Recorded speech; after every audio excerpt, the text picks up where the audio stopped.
napakadakilang Diyos, sa napakadakilang pag-ibig ng Diyos sa atin.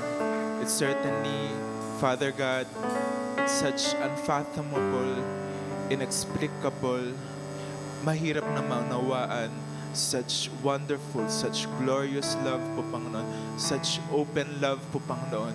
Salamat po, Panginoon, na dito sa pag-ibig po, Panginoon, ninyo, Panginoon. Oh, how great po, Panginoon, ng demonstration niyo po dito, Panginoon, that while we were still sinners, Christ died for us. Salamat po, Panginoon, sa pag-ibig po ninyo, Panginoon. Salamat po. We worship you. Palakpak natin, Panginoon. Palakpak natin, Panginoon. We worship you, God. Sige, maaari tayong maupo. So, pupunta tayo sa panibagong part ng series natin, Know Who He Is, God of Love. And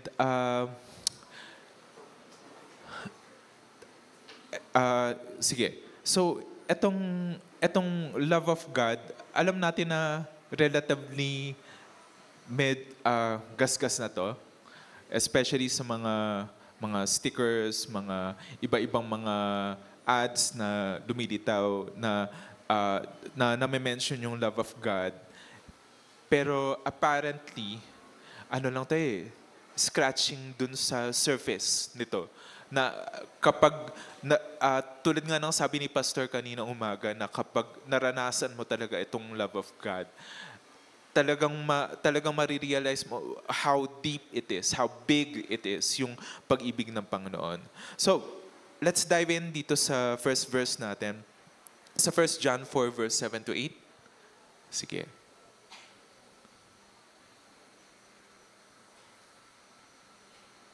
Yan. Know who He is. Siguro pwedeng makidim ng konti sa lights dito para mas kita yung PowerPoint. Ayan. Okay. So sabi dito, Dear friends, let us love one another, for love comes from God. Everyone who loves has been born of God and knows God. Whoever does not love does not know God, because God is love. Next slide. God is love. Ngayon, kung titingnan natin, wala ka nang makikita sa Bible na yung Diyos ay inequate, kumbaga, nilagay na siya mismo, kumbaga embodiment ng isang katangian such as this, no? Wala kang makikita na although God is holy, yung holy ay adjective. So kumbaga it paints yung picture ng kung sino ang Panginoon. Pero pag sinabing God is love, ang love ay hindi adjective. Rather, this is a noun. So kumbaga yung object na love, yung character na love, kumbaga sinabi na ito yung Panginoon. And wala ka nang makikita anywhere else dun sa Bible na ibang object na ginawa na ang Lord ay embodiment of that kind of thing, no? So it means na pag inisip natin ang love, siya yung tangible. Pag sinabing tangible, ito yung, siguro mas familiar tayo dun sa word na concrete. Yung concrete, medyo malalim pa rin siya. Or visible form, something na magagrasp ng imagination natin. No? Such as, paano ko ba may example ito? Such as wind. Yung concept ng wind, ang hirap niyang i-imagine kasi hindi mo siya nakikita, hindi mo naaamoy yung wind. Pero nandyan yung wind. Tapos, pero pag yung wind ay naging whirlwind, nakikita mo siya, nakikita mo na yung kotse umaangat dun sa ipo-ipo, yung bubong ng bahay umaangat dun sa ipo-ipo. Yun yung tangible form niya, o yun yung visible form nito. At last, na-imagine na natin yung wind and nakita natin na, ay, nakakatakot pala yung lakas ng hangin. No? And ganun din yung love. Pag inisip natin yung love, napaka-abstract niya. And pwede itong ma-confuse sa iba't ibang mga items na pwedeng love. Such as kanina rin in-enumerate ni Pastor Modi yung 4 types of love. Number 1, yung eros, or ito yung lustful kind of love, yung physical attraction between sa lalaki at saka sa babae, papasok din dun sa eros. And then, kasama din yung, nalimutan ko yung pangalan ng number 2. Pero essentially, parental love. Kumbaga yung pag-ibig ng magulang dun sa anak. And number 3, yung phileo, which is yung brotherly kind of love. Yung pag-ibig ng kaibigan sa kapwa niya kaibigan, pag-ibig ng kapatid sa kapwa niya kapatid. And finally, yung agape love, which is yung pag-ibig ng Panginoon. Ngayon, yung ang dami tuloy confusion nito. Kaya maraming mga tao na, especially sa mga kabataan, na unang kita niya palang, this is love. Tumitibok ang puso ko sa kanya. This is love. Kinikilig ako eh. This is love. Na parang gusto kong ibigay yung buhay ko sa kanya. Gusto kong regaluhan siya ng malaking malaki. Samantalang di mo pa siya kilala. No, this is love. Pero nandun kasi nagkakaroon ng confusion. Kasi yung love, napaka-abstract niya. Pero kung titingnan natin dito sa tinutukoy dito, since God is love, kung gusto mong humanap ng perfect example of love, ng perfect love, titingin ka sa Diyos. Kasi siya yung embodiment nitong pag-ibig. So when you think, pero even as is, napakahirap maunawaan ng identity ng Lord as love. Kasi nga, love, napakalawak ng scope nito. And to think that God is love, hindi siya ganun yes, meron tayong caricature picture nito dun sa mga stickers, yung mga ganyan, no, scratching the surface. Pero kaya ito ang prayer ni Paul. And hiningin ko yung bawat isa para sa text verse natin. Tumayo tayo in reverence for the word of God. Basahin natin Ephesians 3 verse 17 to 19. Sabi dito, so that Christ may dwell in your hearts through faith. And I pray that you, being rooted and established in love, may have power together with all the Lord's holy people to grasp how wide and long and high and deep is the love of Christ, and to know this love that surpasses knowledge, that you may be filled to the measure of the fullness of God. Let's pray. Father God, nilalapit po namin ito pong session na to, and I pray like yung prayer ni Paul na mabuksan yung bawat isa dito po sa concept na tinuturo niyo po this morning, that everyone here would be able to grasp how wide and long and high and deep is the love of Christ po, Panginoon. I pray na buksan mo po yung hearts ng bawat isa na naririto sa pangalan ni Jesus. Amen. So, sige, pwede na kayong maupo. Hintayin niyo bang matapos yung preaching? The joke lang. So, it is very interesting to know na yung love of God, in-example niya dito na may dimensions. Di ba? Yung how, di ba, sige, balikan natin yung verse kanina. May mga highlights ako dyan. How wide, how long, how high, how deep. Yung wide is yung width. W-I-D-T-H. Yung long, yun yung length. Di ba? Yung high, yung height. Sa mga engineering, sino dito mga nasa engineering? Okay? So, kahit pa paano, medyo parang nag-light bulb sa inyo, ting! Dito, na, parang geometry, itong pinag-uusapan namin. And deep, yung lalim naman ito. No? It is interesting na yung love din ng Panginoon, siguro sa lawak nito, sa complexity nito, kaya kailangan na ipinta ni Apostle Paul na magkaroon to ng dimensions for everyone to grasp it easier. 'Di ba? Mas madaling maunawaan ang size ng isang bagay kapag nakita mo sa dimension siya. Such as pag sinabing kong malaking apple, gaano kalaking apple? Sabihin kong mga 6 centimeter na apple. Malaki yun, mga ganyan, no? 6 centimeter na apple. No? Tapos sabihin ko yung isang apple, mga quarter of a kilo. Kumbaga, 4 nun 1 kilo na. Naku, napakabigat na nung apple na yun. No? Nagagrasp na natin siya, naunawaan na natin siya. Like let's say, may isang tao dito, ang height niya ay 5'9". So, alam natin kung gaano katangkad siya. Alam natin na matangkad itong tao na to kasi 5'9 siya. And particularly nga, sino nakakakilala dito kay Yao Ming?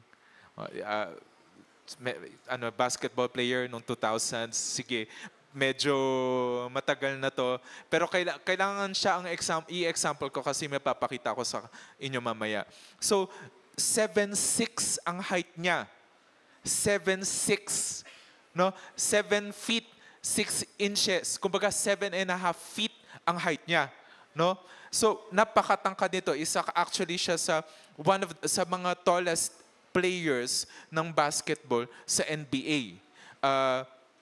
And ako, at that time, was 5'8", and pumunta kami sa isang museum, tinry ko lang nabantayan siya, kumbaga i-guard sa basketball, and mukhang useless. Next slide. Yung itsura ko. Well, anyway, yan. Okay. So, hanggang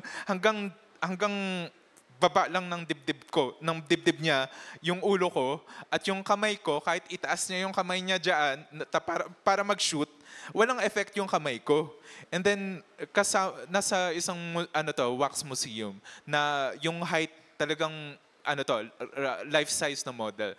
And then, si Ate Ana nyo, next slide, tumabi din sa kanya, na mas maliit siya ay, I think 5'4" yung height niya, hindi ko matandaan. No? So, pero nakikita tuloy natin na kapag nakita nyo yung dimensions, nakikita nyo yung laki ng isang tao, yung tangkad ng isang tao. And actually, pag nakita natin how big yung pag-ibig ng Panginoon, maliliit ka. Ma-amaze ka sobra dito. Kasi ganun na lang talaga kalaki ang pag-ibig ng Panginoon. Gusto kong ipakita sa inyo yung cube kanina. Or rectangle ba yan? Yan. So yung wide, yung width niya, how long, yung length niya, yung height, yung kung gaano kataas siya, yung depth niya, yung kung gaano kalalim yung pag-ibig ng Panginoon. Sige, proceed tayo. Ngayon, pag binalikan kasi natin yung verse, sige, pwedeng balikan natin yung verse. Sabi dito, and I pray that you being rooted and established in love may have power together with all of God's holy people. So kumbaga, may prerequisite.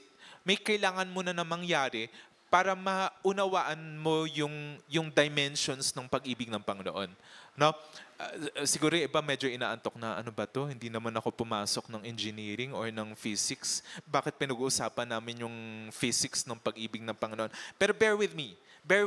Kasi pag na-realize natin to, doon tayo ma-amaze eh. No? So gusto ko lang magkaroon ng something to compare with ito. Something na magiging tangible or kumbaga na mauunawaan natin para lang makita natin kung gaano ka-amazing ang pag-ibig ng Panginoon.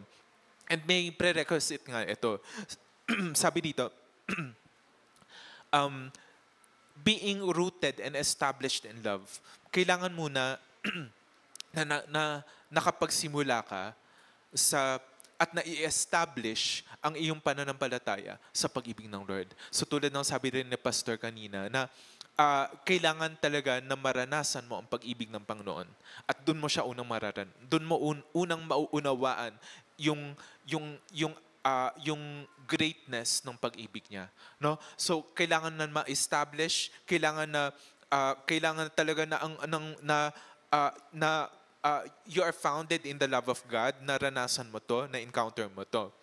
So, anong mangyayari kapag ganun yung prerequisite, doon nga magkakaroon ng ability or power to grasp how wide and long and high and deep is the love of Christ and to know this love that surpasses knowledge.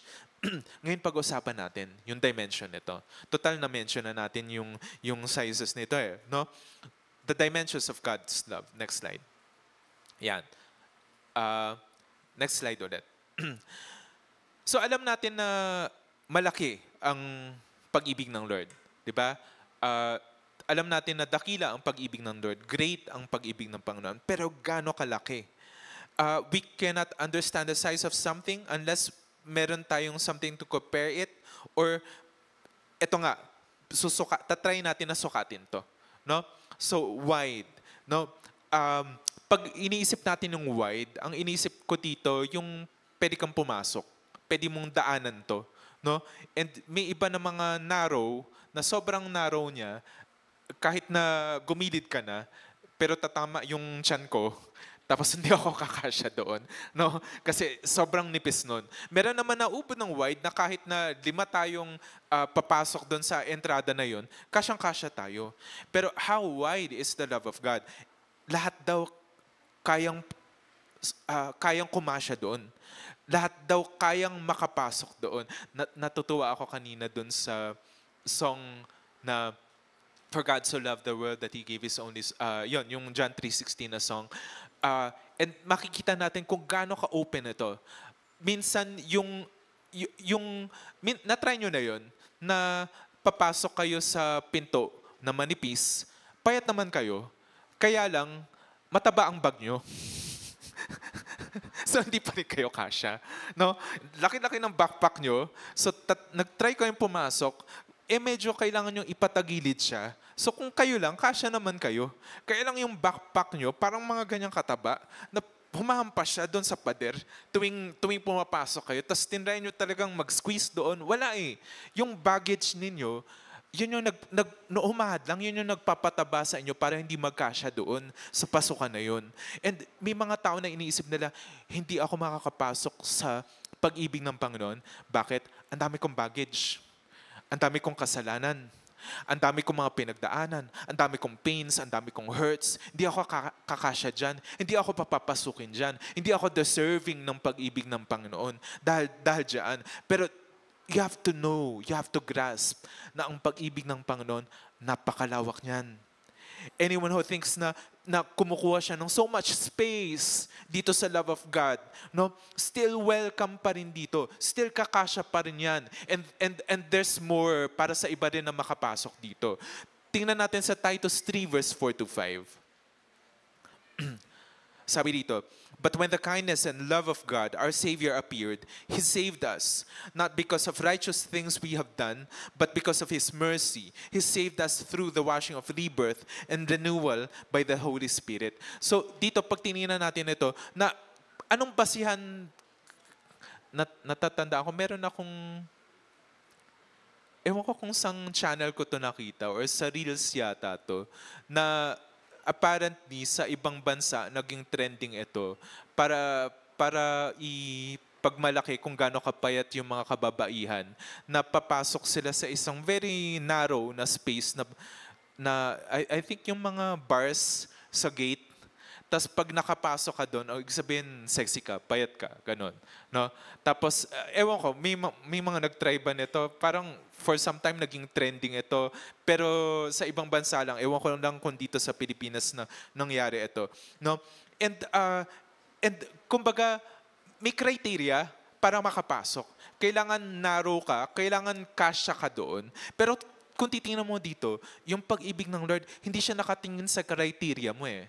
Tulad nung tinapik last week about grace or biyaya, hindi ito about hindi dahil deserving ka, kaya mo na-receive yung blessing ng Panginoon, kundi dahil sa pagmamagandang loob ng Panginoon. And exactly like this, ganun ang love of God. Hindi ito dahil sa criteria na nakapasok ka, hindi dahil mas matalino ka, hindi dahil mas mabait ka, hindi dahil mas mayaman ka, hindi dahil sa kung anong na-experience mo, hindi dahil sa talento mo, hindi dahil sa galing mo or anything. No? It's just that. Sabi dito, but because of His mercy, He saved us through the washing of, He saved us. And then tingnan natin dun sa 1 John 3 verse 1. Sabi dito, see what great love the Father has lavished on us, that we should be called children of God. And that is what we are. That is the reason the world does not know us, is that it did not know Him. So makita mo, yung arms ng Ama na naka-open to anyone na lalapit sa Kanya at magtitiwala. Bakit? Kasi sabi dito, see what great love the Father has lavished on us, that we should be called children of God. Mamaya, explain ko na syempre may hinihingi ang Panginoon sa atin dito, patungkol dito. Pero ganun ka-welcoming ang Ama. No? Hindi to criteria based. Hindi to dahil meron kang percentage na naabot kaya ka makakapasok dito. And then next, how long? So pag-usapan naman natin yung length nito na ang na-imagine ko naman dito na yung alam niyo yung mga ribbon sa Christmas gift na nakarolyo siya, 'di ba? Tas gugupit ka doon para gagamitin mo siyang pang-ribbon sa binabalot mong regalo, no? Tas syempre may hangganan 'yun. Pag nasagad mo na yung ribbon, wala na talaga. Ubos na siya. So na-imagine ko na yung haba kung i-cut up natin ito para may ibibigay tayo sa bawat person para irarap ng pag-ibig ng Panginoon, may mga tao na mas kailangan nila ng mas mahabang pisi ng pag-ibig ng Panginoon, ng mas mahabang ribbon ng pag-ibig ng Lord compared dun sa iba. No? And dahil sa mga, yung mga na-explain ko kanina, mga pinagdaanan, mga kasalanan, etc., etc. Pero sa haba nito, sa kanyang infinite length nito, no, na everyone would have access nitong love of God at marami pang at yung iba meron pang infinite na access pa dito na hindi mauubusan ng love of God, na bawat isa makaka-participate, makaka-share dito sa love of God kasi ganun kahaba siya. Infinite ang haba ng pag-ibig ng Panginoon. Tingnan natin sa Lamentations 3, verse 22 to 23. Sabi dito, because of the Lord's great love, we are not consumed, for His compassions never fail. They are new every morning. Great is your faithfulness. So, ang gusto kong pagtuunan dito, well, of course, sinabi dyan, the Lord's great love. Mayaman ang pag-ibig ng Lord. Malaki ang pag-ibig ng Lord. Or dito in our case na ang tinitingnan natin yung dimension, yung length ng pag-ibig ng Panginoon. Mahaba ang pag-ibig ng Panginoon. Pero alam niyo ang tinutukoy dito?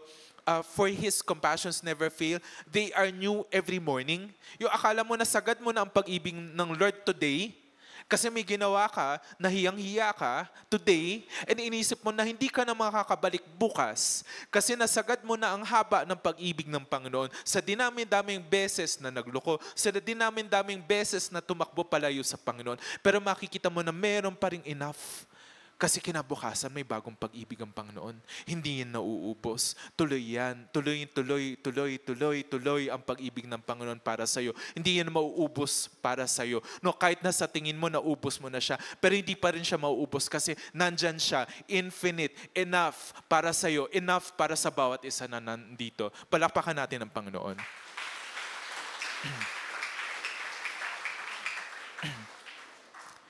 And then how high? Next slide. So pag-usapan naman natin yung height. Pag pinag-usapan natin yung height, ang maaaring pumasok sa isip natin yung standards nito. Mataas ang standard nitong pag-ibig na to. And I tell you, mataas ang standard ng pag-ibig ng Panginoon. Hindi to parang ayuda na akala yung mga pandemic, no? Nakatanggap ng ayuda. Uy, nice, may ayuda. Sa isang linggo, sa isang pamilya, isang lata ng sardinas, isang lata ng maling, kalahating kilo ng bigas, tapos yun na yung ayuda, no? Na tinipid, no? Hindi ganun, hindi siya cheap. Na okay, regalo, ganyan, giveaway. Tapos may binigay sa'yo, appreciate mo, pero kinabukasan sira na kasi ganun ka-cheap. No?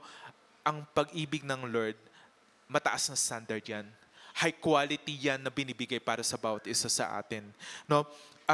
Yung standard nitong love na to, napakataas. It's so great, so excessive, so generous, so rich, napakayaman nito na ibinibigay sa bawat isa. Na, sige, isunod na natin itong verse na to for us to grasp yung standard nitong pag-ibig na to. Sabi sa 1 John 3:16, this is how we know what love is. Jesus Christ laid down His life for us.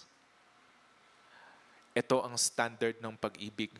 And I'm pretty sure walang ibang kayang kumopya nito nung standard nitong pag-ibig na to. Na itong pag-ibig na to, na dahil sa pag-ibig, give up niya ang kanyang buhay to die for us. And tingnan natin sa 1 John 4, 9 to 10 din.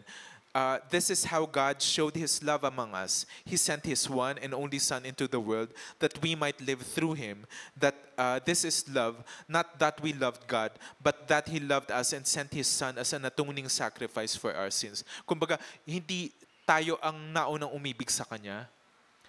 Ang Lord ang unang umibig sa atin. Ang Lord ang unang nakapansin sa akin. Even nung times na nagkakasala ako, nasa paningin niya pa rin ako. Same din sa bawat isa sa atin.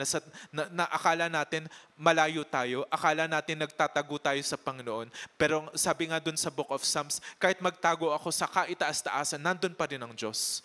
Kahit na magtago ka sa kailalim-laliman, nandun pa rin ang presensya ng Panginoon. Kahit na nandun sa pinakakadilim-diliman, pero yung presensya ng Panginoon nandun pa rin. Hinahanap ka, sinusundan ka, binabalik ka sa Kanya. Praise God. Palakpakan natin ang Panginoon.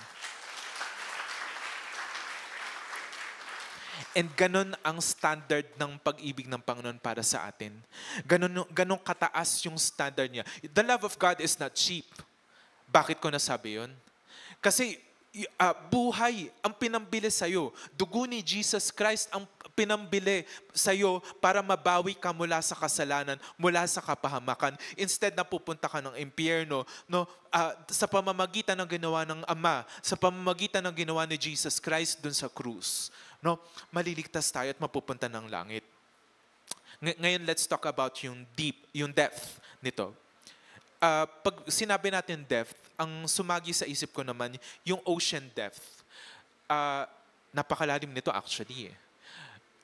May nakita akong diagram na even yung tallest mountain nitong mundo, mas pandak pa siya doon sa height, doon sa depth ng pinakamalalim na karagatan dito or karagatan nga, oceans dito sa mundo. Like yung, if familiar kayo doon sa Marianas Trench, napakalalim nito eh. Isa to sa mga pinakamalalim ng mga trenches. And yung pressure doon, ubod ng taas, na kapag sumisid ka doon, madudurog ka talaga literally sa taas ng pressure noon. Ganon siya kalalim. Wala pang, siguro may pailan-ilan ng submarine na nakapunta doon. Pero definitely walang diver na kayang mag-dive doon kasi sobrang lalim nito. Or like yung ocean depth, na kahit na magkaroon tayo ng game, bawat isa dito bibigyan ng isang timba, bawat isa kukuha ng isang balde ng tubig doon sa dagat doon sa Manila Bay para tingnan natin kung mauubos natin yung dagat. Still, marami pa rin tubig. 'Di ba? Kahit gano'n ang mangyari, no? Or kung nag-swim tayo doon sa deep nito, hindi natin matatouch yung floor nito, no? Kasi ubod ng lalim niya. Alam nyo, ganyan ang pag-ibig ng Panginoon. Napakalalim. Hindi natin maaabot yan. Hindi mo masasagad yan. Hindi mo marireach yung floor nito kasi ganoon siya kalalim. And kahit na sa mga taong na-experience na to, yung lalim ng pag-ibig ng Panginoon, may years na sila, decades na nananalig na sa Panginoon. Pero still, kahit sa gaano kalalim na pagsisid nila dito sa pag-ibig ng Panginoon, still, hindi pa rin nila masasagad yung depth nito, yung floor nito. Hindi pa nila natutuntungan yung pinakalalim nitong pag-ibig ng Panginoon kasi ganun siya kalalim. Tingnan natin sa Romans 5 verse 8.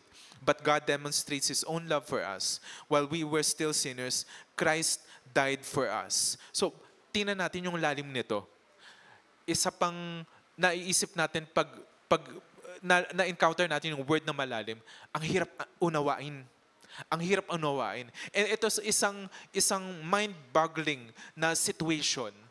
Kailan tayo inibig ng Panginoon? Nung mabait ka na? Nung nabago ka na dito nung nakilala mo si Jesus Christ, doon ka ba inibig ng Panginoon? Nung kahit papaano, medyo nag-improve ka na, medyo umokay-okay na ugali mo, medyo mas naging magalang na, matulungin, nung tumaas na ang grades mo, doon ka ba minahal ng Panginoon? No. Kailan tayo minahal ng Panginoon? Nung tayo'y makasalanan, nung tayo mahina, nung tayo in bondage. A lot of us actually na-meet ang Panginoon nung nandun tayo sa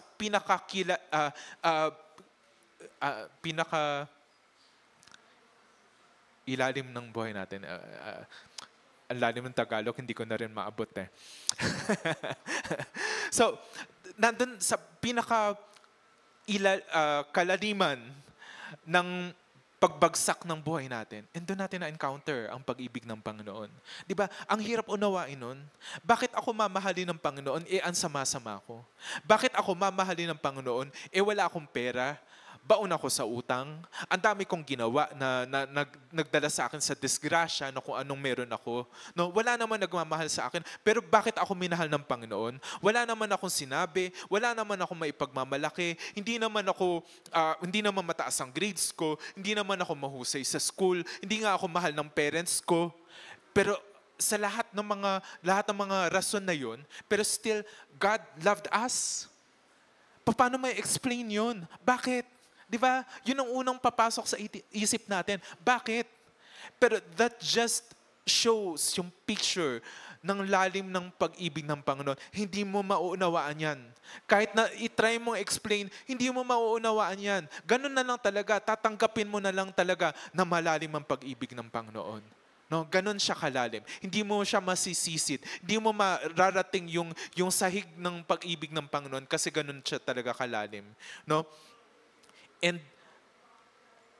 so, nakita nyo yung dimensions ng pag-ibig ng Panginoon. Balikan natin yung square kanina. Sige, yan na lang. Tingnan nyo yung taas na portion nito. Yung width, yung length, yung depth, yung height nito. Nagsabi ba ako sa inyo ng centimeters, ng meters? Nagsabi ba ako sa inyo ng yards, ng acres, ng kilometers, kung gaano kalawak ito? No? Anong tinutukoy ko? Infinite ang width nito. Infinite ang length nito. Infinite ang height nito. Infinite ang depth ng pag-ibig ng Panginoon. Ganon siya kalaki, ganon siya kalalim, ganon siya kahaba, ganon siya ka-wide ang pag-ibig ng Panginoon. No? It's just so amazing. And maaring yes, sige, parang abstract pa rin ang tingin nito natin dito. Pero actually, isa pang way para malaman natin yung dimensions sa isang bagay is pag naranasan natin to. At ito nga yung pinapakita dun sa next slide. Sorry, balik-balik tayo. Sige, dun sa next. Yan. Once you understand its dimensions. Next slide. And babalikan natin yung verse 19 ng Ephesians 3. And to know this love that surpasses knowledge. Kumbaga, di mo na talaga siya maipapaliwanag eh. Yung pag-ibig ng Panginoon. Anong sabi dito? That you may be filled to the measure of all the fullness of God. Kumbaga, yung lahat ng katangian ng Panginoon, yung lahat ng full experience ng Panginoon, mararanasan mo. Pag naunawaan mo, yung infinite na size ng pag-ibig ng Panginoon. Basta mag-grasp mo lang siya, kahit kapiranggot pa lang na nagkaroon ka ng peak or nakasilip ka lang ng kakaunti kung gaano kalaki yung pag-ibig ng Panginoon. And then you would be mind-blown. You would be changed. No? Kasi sabi dito, you will be filled to the measure of all the fullness of God. Pag sinabing you will be filled to the measure of the fullness of God, ibig sabihin na i-absorb mo ang pag-ibig nito, yung infinite na size ng pag-ibig ng Panginoon, and then talagang sa lakas ng dating nito, sa lakas ng impact, ng force nito, kapag naranasan mo ang napakalaking pag-ibig ng Panginoon, it will transform you. It will change you. Talagang mababago ka na pag-uwi mo ng bahay, galing yung pagkatanggap nitong truth na to ng pag-ibig ng Panginoon, na pag-encounter mo nitong pag-ibig ng Panginoon, talagang bagong tao ka na. Yun ang dahilan kung bakit dun sa Bible, dun sa Matthew, sa Mark, sa Luke, sa John, na-encounter nila si Jesus, nagbago sila, naranasan nila na nagbigay ng time si Jesus, tinuruan sila, pinakain sila, pinagaling sila, and then nagbago ang buhay talaga nila completely. Yung mga disciples, no, simple lang tinawag sila, come follow me, naranasan nila si Jesus, and then nagbago ang buhay nila kasi ganun ang impact, ganun ang power ng pag-ibig ng Panginoon once na na-experience mo siya. So, let's talk about impact. Let's talk about yung effect nito sa atin. No? Para further na mag-grasp natin itong pag-ibig ng Panginoon. Number one, it causes us to die to our sins. No? Um, Maaring sa iba na unang tanggap nila kay Jesus, marami na nagbago. Bumait sila, kahit papano. Sige, kahit papano, bumait. No? Sige, medyo harsh yung kahit papano bumait. Sabihin na lang natin na nagsisimula na silang bumait. Ayan, no? O tingnan mo yung katabi mo, nagsisimula ka ng bumait, praise God. Okay. Or, nung na-encounter mo ang Panginoon, nung na-encounter mo ang presence ng Panginoon, nagkaroon ka ng curiosity, gusto mong bumalik ulit para maranasan mo ang Panginoon. That is one of the starts nung pagbabago ng Panginoon sa buhay natin. No? And pag tinignan natin sa Galatians 2 verse 20, sabi dito,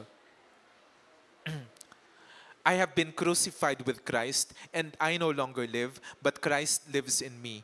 The life I now live in the body, I live by faith in the Son of God, who loved me and gave Himself for me. So, sinasabi ni Apostle Paul essentially dito na kasama siyang napako with Christ. Ibig sabihin, patay na yung dating siya, patay na yung dating makasalanan na si Paul, at yung bagong identity niya, yun ay nabubuhay ngayon. No? I no longer live, but Christ lives in me. Tapos sabi niya, the life I now live in the body, I live by faith in the Son of God. Bakit daw? Bakit siya nabago? Bakit daw completely nag-turn around ang buhay niya na yung dating ginagawa niya na dati ang daling lumabas ng pagmumura doon sa bibig. Pero ngayon, pag nagmumura siya, parang gusto niyang magmura, parang may humaharang, parang di na siya comfortable na sabihin yung foul na language na yon. No? Bakit? May pagbabago sa kanya. Ano daw yung sabi ni Paul kung bakit ganun daw yung nangyari? Who loved me and gave Himself for me. Masyado siyang na-amaze. Masyado siyang na-enamor. Alam mo yung word na enamor? Yung talagang na-fascinate ka. Talagang nagulat ka. Na-amaze ka dito sa bagay na to, na talagang nabago yung pananaw mo, nabago yung buhay mo dahil dito. No? And ito yung pagbabago na naranasan ni Paul. And ito rin yung isa sa mga symptoms or mga mapapansin natin na kilos ng pag-ibig ng Panginoon. Babaguhin ka. Babaguhin ka. Babaguhin ka. Pag na-encounter mo ang love ng Panginoon, pag na-realize mo kung gaano kamahal ng Panginoon, magbabago ka. Kahit na yung kasalanan na ubod ng tigas, kasalanan na ang hirap na tanggalin sa ating buhay, kailangan mo lang ma-realize yung pag-ibig ng Panginoon. Kailangan mo lang ma-understand kung gaano ka kamahal ng Panginoon, and then madi-deliver ka talaga doon. Matatanggal talaga ikaw doon sa kasalanan, sa pagiging stuck doon sa kasalanan na yun. Kasi ganon ka-powerful ang pag-ibig ng Panginoon. Palakpakan natin siya.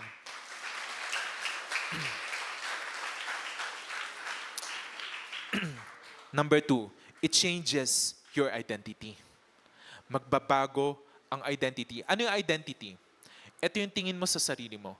Ito yung pag hinarap mo sa salamin yung sarili mo, ito yung makikita mong pintas, ito yung makikita mong strength mo, ito yung makikita mo na perception or tingin mo, na tingin ng iba dun sa'yo. No? Pero ano daw sabi doon sa 1 John 3 verse 1? Sabi doon, see what great love the Father has lavished on us, that we should be called children of God. Ang sabi dito, see what great love the Father has lavished. Pag sinabing lavished, sino ditong mahilig kumain ng tinapay na may palaman? Ayan. Anong mga paborito niyong palaman? Peanut butter, liver spread, mayonnaise, peanut butter and mayonnaise, ay kadiri. Or basta yon, no? Tapos, syempre, lalo na kapag nagtitipid, yung tipong pagagalitan ka, uy, ano ba yan? Sobrang dami ng palaman mo. No, so syempre tipid. So parang sumirit lang yung yung alam niyo yung squeezable na spread, yung mga cheese whiz na squeezable, yung parang yung lang, parang sumirit ng ganon. Tapos ando na yung kaperanggot, parang parang naglalagay ka ng toothpaste sa toothbrush, tapos itatry mo na lang siya pagkasyahin doon sa tinapay kasi nagtitipid na lang kayo. Tapos kumbaga, kailangan mong singhutin siya para lang para lang malasahan mo yung lasa ng spread. No? Yung parang gano'n na lang, no? Singhot, tas kagat, no? Para lang malasahan mo siya. Yun ang opposite ng lavish.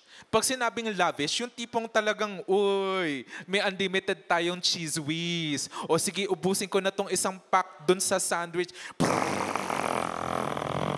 Tapos talagang spread talaga siya. Yung pag pinatong mo yung tinapay dun sa taas, umaapaw siya, tumutulo dun sa kamay mo, yung cheese whiz. Tapos habang kinakagat mo siya, sumisirit siya dun sa bibig mo, kumakalat, tumutulo hanggang t-shirt mo, tapos dinidilaan mo na yung kamay mo sa sobrang daming cheese whiz. No, sobrang generous noon. Well, joke lang yon. Pero, yan ang ibig sabihin ng lavish. Hindi ka tinipid ng pag-ibig ng Panginoon na nung kinuha ka niya, hindi ka niya ginawang ampon na ginawa kang katulong lang doon sa kingdom of God. Kundi alam mo ang tawag niya sa iyo, that you should be called children of God. Palakpakan natin ang Panginoon.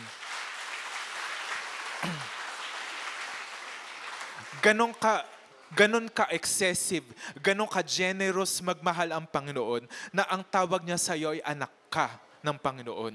No? Romans 8 verse 15. Sabi rin dito, the Spirit you receive does not make you slaves so that you live in fear again. Rather, the Spirit you received brought about your adoption to sonship. No? So, pag na-receive mo itong sonship na to, hindi ka na alipin. Hindi ka na matatakutin. No? Hindi ka na takot sa kinabukasan. Hindi ka na takot sa mga sakit na, naninikip ang dibdib ko, inaatake na yata ako sa puso. Ay, ang sakit ng ulo ko, nasa stroke na yata ako. Yung mga tipong ganon na, nagkaroon ako ng 75, babagsak na ako nitong SEM na to. Na, ang layo-layo, nag-overthink sa lahat ng situation. No? Pag ikaw ay anak, hindi ka nag-iisip ng ganon. No, kasi ikaw ay anak. At pag ikaw ay anak, ibig sabihin nun, meron kang tatay na sa lahat ng kinatatakutan mo, sa lahat ng pangangailangan mo, ilalapit mo sa kanya, Tay, Dad, Father God, natatakot po ako. Samahan mo po ako sa exam ko. Father God, natatakot po ako sa nararamdaman ko. Pagalingin mo po ako. Ganyan ang mentality ng anak. No? And nababago tuloy ang identity mo. Hindi ka na mahiyain. Hindi ka na yung ayoko humarap sa mga tao, nahihiya ako. Pag nagsalita ako, pinagtatawanan ako kahit hindi ako nagjo-joke. Ayoko humarap kasi nangangatog ako. Pag nangangatog ako, nabibitawan ko yung cellphone ko. Ang dami ng crack ng screen ng phone ko. No? Hindi ka na matatakotin, hindi ka na mahiyain. No? Kasi nandyan, ikaw ay anak ng Diyos, kasama mo ang Panginoon wherever you are. Nagbabago ang identity mo. Yan ang experience. Kasama yan sa experience of encountering the love of God. Number 3, we begin to have a new purpose. 2 Corinthians 5 verse 14 to 15. For Christ's love compels us because we are convinced that one died for all, and therefore all died, and He died for all, that those who live should no longer live for themselves, but for Him who died for them and was raised for them. Anong sabi dito? Christ's love compels us. Anong ibig sabihin ng word na compel? Ang ibig sabihin nito, merong puwersa na nagtutulak sa iyo. Hindi ka pinipilit Hindi ka kinakaladkad para gawin mo to. No? Pero pag naranasan mo ang love of God, meron tong push sa iyo na automatic. Pag naranasan mo ang love of God, automatic na siya na gusto mo mag-worship, gusto mong magbasa ng Bible, gusto mo mag-pray. Bakit? Dahil ba may mag-check? Hindi Gusto ko lang. Nagugutom ako sa Word of God. Gusto kong marinig, gusto kong malaman pa kung ano yung next na sasabihin ng Lord. Nauuhaw ako para sa prayer. Nauuhaw ako para doon sa worship. No, alam nyo, the love of Christ compels us. Yun yung nagtutulak sa atin. Binabago niya yung ugali natin. And it gives us a new purpose. Sabi dito, and He died for all, that those who live should no longer live for themselves, but for Him who died for them and was raised again. Kumbaga, ang bagong purpose natin, dati, nabubuhay tayo para sa sarili lang natin. No? Yung tipong pag nag-ML, ML hanggang malubat. No? Yung tipong pag nagbukas ng Netflix, pag sikat ng araw hanggang paglubog nito, nasa Netflix pa rin. No? Yung tipong nag-K-drama, isang season, 135 episodes, ubos sa isang araw. No? Yung mga tipong ganon na wala eh. Para sa sarili ko ine-enjoy ko no? Pero pag naranasan mo ang love of Christ, nagbabago 'yun. Kasi may bagong purpose ka na. Hindi mo na nakikita yung sense doon sa pag-uubos ng oras doon sa mga bagay na 'yan. Kasi you have a new purpose in Christ. Number 4. We are able to love others. 1 John 4 verse 19. We love because He first loved us. Alam nyo, pag naranasan nyo ang pag-ibig ni Jesus Christ, mas madali nang umibig sa kapwa. Kahit na sa mga taong mahirap ibigin, pero pag naranasan mo ang love of Christ, it makes it easier para magpatawad No? Hindi ka makakalapit sa Panginoon nang meron kang baggage ng galit, meron kang baggage ng bitterness doon sa kapwa mo. Hindi mo mararanasan ng full extent ng love of Christ doon. No? So talagang paglapit mo sa Kanya, yung alam mo yun, parang hinahangin, tas natatanggal na lang ng kusa yung galit at yung hatred doon sa kapwa na to. And we are able to love others dahil naranasan natin ang love of Christ. Kaya nakikita na napaka-powerful. Itatransform ka talaga nitong love of Christ, nitong love of God, basta maranasan mo to. Isa pang napakaganda. Number 5, confidence in this love. Sabi sa Romans 8:35, 38 to 39. Sabi doon, who shall separate us from the love of Christ? Shall trouble or hardship or persecution or famine or nakedness or danger or sword? Isa-isahin natin ito. No? Ano daw ang pwedeng makapagtanggal sa iyo sa pag-ibig ng Panginoon? Na pag nangyari ito, hindi ka na mahal ng Diyos. Meron ba? O isa-isahin natin. Sabi dito, kapag ikaw ba ay in trouble, kapag ikaw ay napahamak, na disgrasya, nagkaroon ng mali, naipit ka, nagipit ka, napahiya ka, matatanggal ka ba sa pag-ibig ng Panginoon? Or hardship? No? Kapag ikaw ay nahihirapan, kapag ikaw ay nasasagad, ibig sabihin ba nun hindi ka na mahal ng Panginoon? Or pinopersecute, pinagtutulungan ka, ikaw ay believer, unang believer sa family nyo, unang believer sa magkakaibigan, at dahil dyan, iniiwan ka nila, dahil dyan, tinatawag ka nila na KJ, dahil dyan, hindi ka lagi ka na pinagsasabihan patungkol sa faith mo, no? Mahal ka pa ba ng Diyos despite that?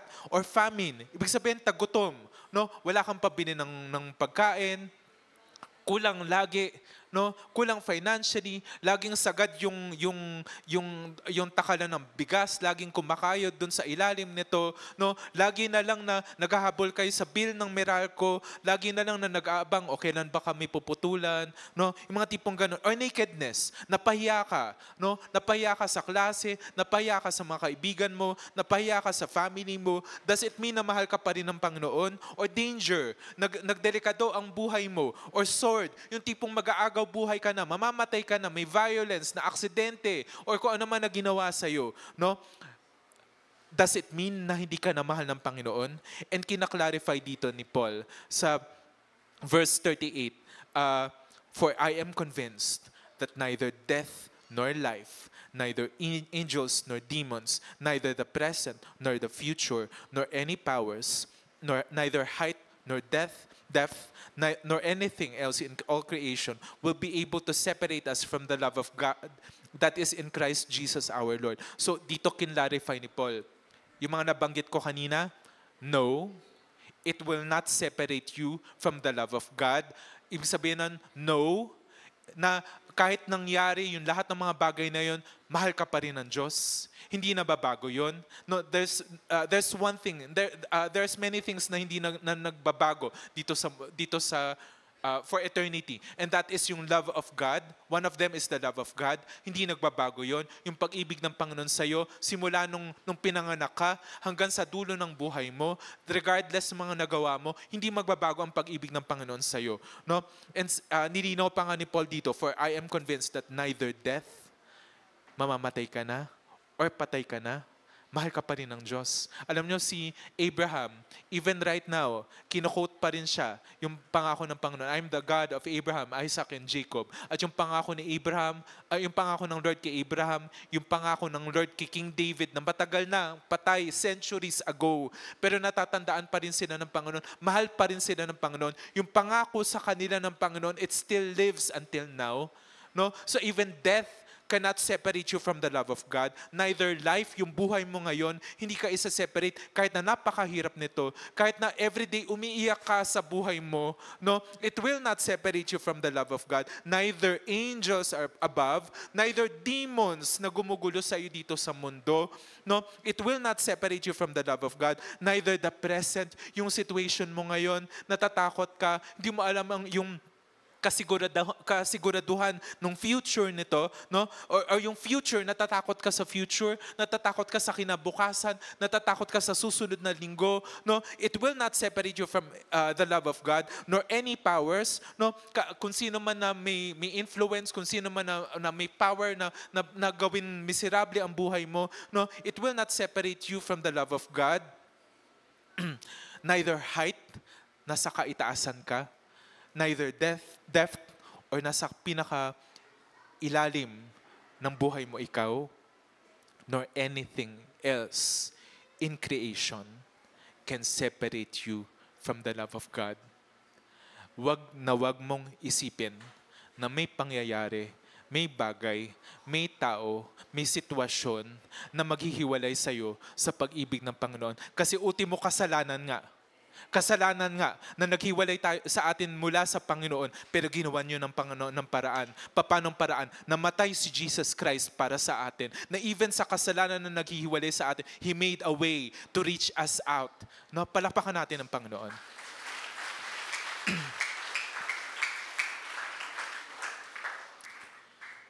Ganong kalaki, ganong ka-powerful ang pag-ibig ng Panginoon. Do not doubt the love of God ever. Wag mong pagdudahan ang pag-ibig ng Panginoon sa iyo. Maaaring isipin natin, kung mahal ako ng Panginoon, bakit nangyayari sa akin to? Don't do that. Don't ever do that. Devil yan na kumikilos sa'yo, na tinatry na yanigin yung pananalig mo, yung pagtitiwala mo sa pag-ibig ng Panginoon. Pero ang pag-ibig ng Panginoon, nothing can separate you from the love of God. Number 6, ito isa pang masaya. It leads us to worship.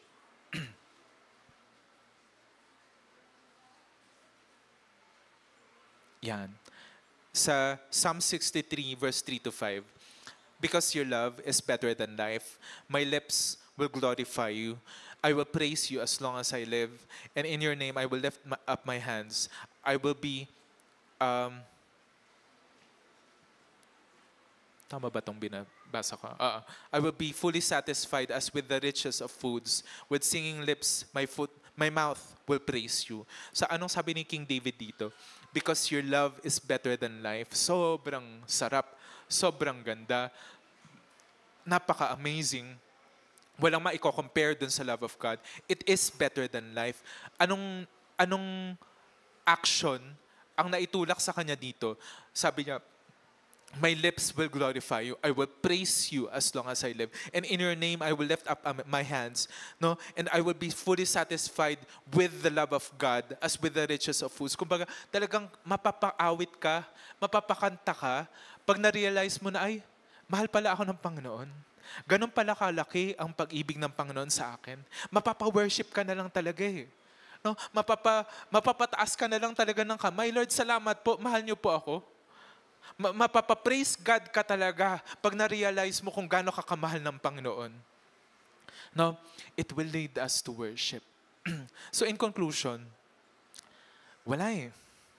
Alam nyo, ganun lang talaga kalaki ang pag-ibig ng Panginoon. Sabi nga sa John 3:16, gayon na lamang ang pag-ibig ng Diyos sa atin, kahit binigay niya ang kanyang bugtong na anak, para ang sinumang sumampalataya sa Kanya ay hindi mapahamak, kundi magkaroon ng buhay na walang hanggan.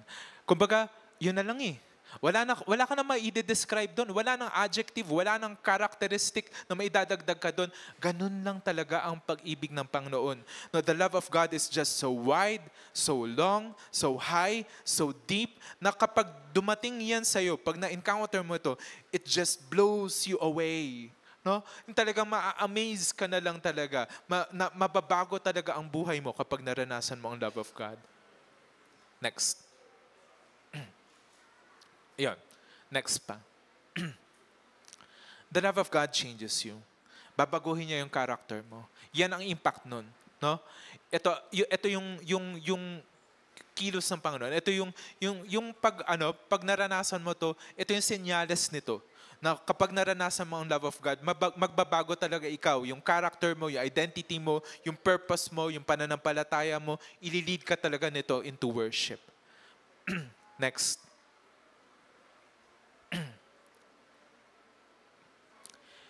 You have to be rooted and be established by this love. Kumbaga, kailangan talaga na masimulan mong maranasan ang pag-ibig ng Panginoon. Kumbaga, pinag-uusapan lang natin ito from the books, theoretically, yung laki nito.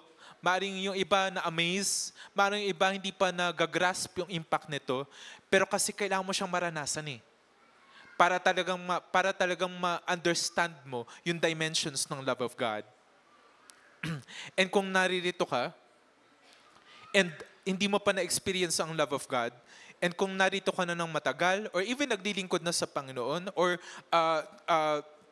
uma-attend na ng cell group, pero hindi mo pa na-experience ang love of God, may maling foundation doon.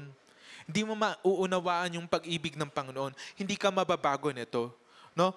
May mga ibang mga tao na hindi nila maunawaan ang konsepto ng pag-ibig ng Panginoon kasi ang point ng comparison nila ay yung karanasan nila sa paligid nila.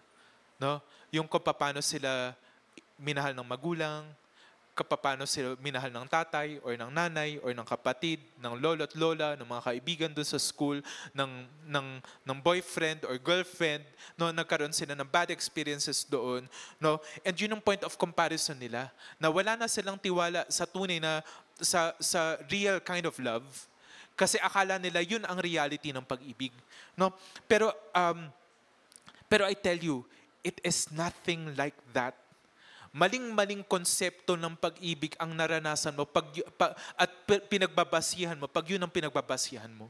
No? Kasi the love of God is far from that. The love of God is nothing like that. And, sige, conclusion na. And tulad ng prayer ni Paul para doon sa mga Ephesians, let me pray this prayer din sa inyo. So pwede tayong tumayo. Pwede tayong tumayo. Tapos, ilagay natin yung sarili natin sa presence of God. And damahin natin to. No? Think about it. Yung dimensions ng pag-ibig ng Panginoon. Yung laki ng pag-ibig ng Panginoon para sa'yo. No? And let me pray this prayer para sa inyo. Panginoon, nilalapit ko po ito pong congregation, Lord, na naririto. Yung mga tao na nasa harap po, Panginoon, ngayon, nasa harapan ko po ngayon. And tulad po ng prayer ni Paul, I pray that these people being rooted and established in love, meaning, Lord, itatag mo po, Panginoon, sila sa pag-ibig niyo po.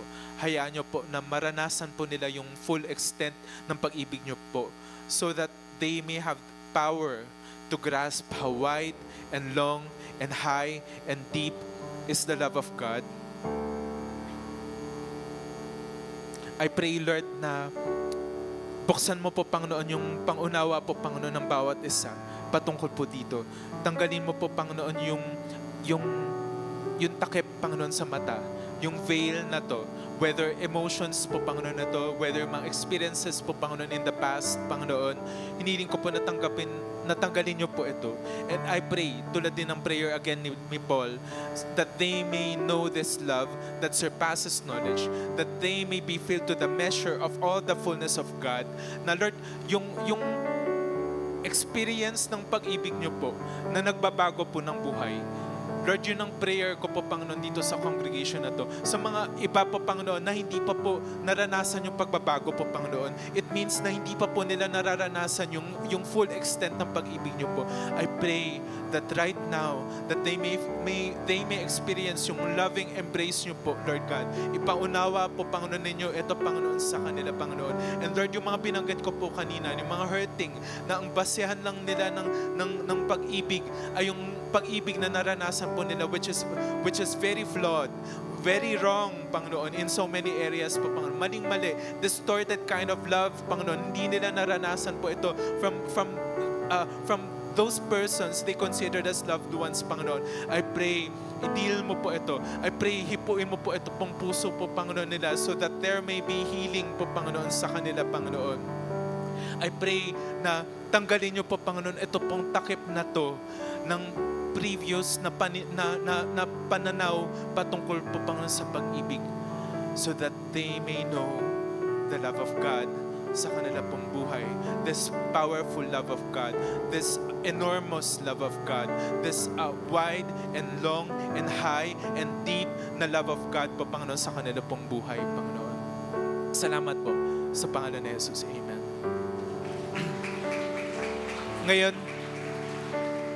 manatili tayo sa pagkakatayo. Let us experience yung love of God. Once more, may isi-share pa ako na isa pang verse sa inyo sa Zephaniah 3 verse 17.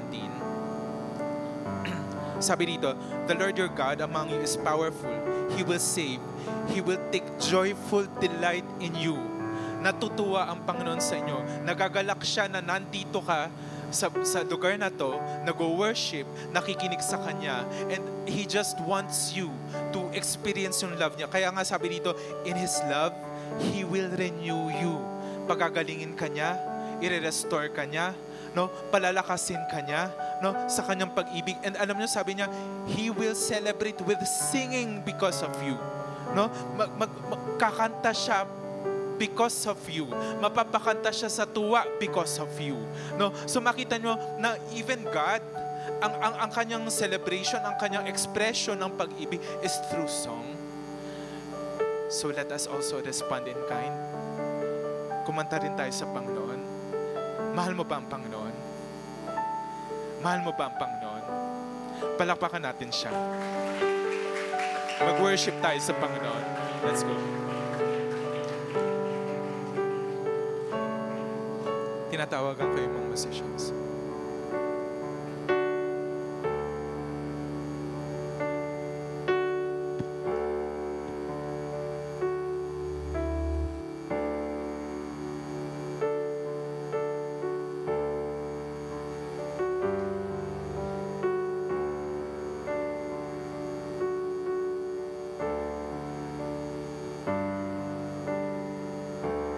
Sing God's love.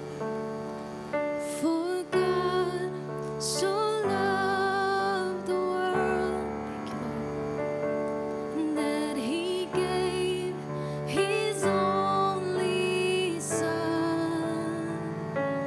Whosoever believes will not perish, they shall have eternal life.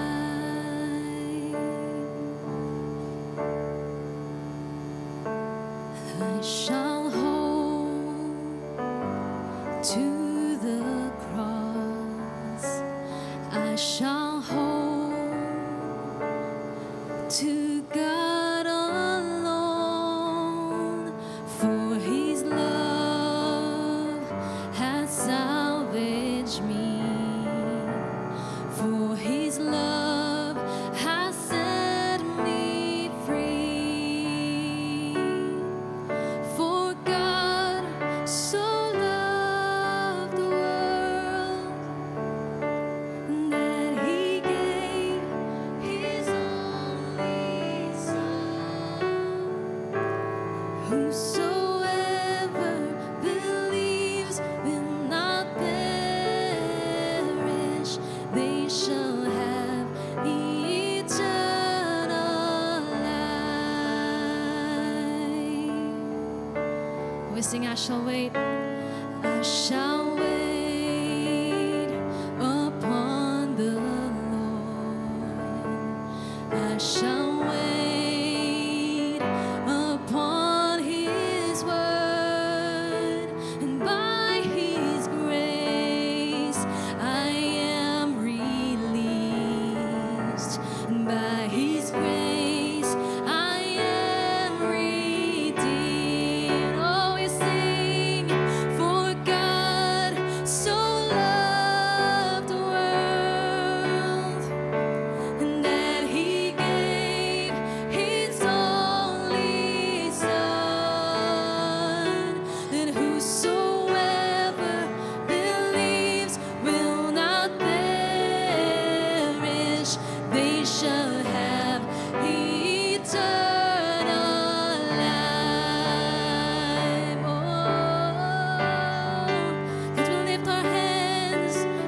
We can all sit.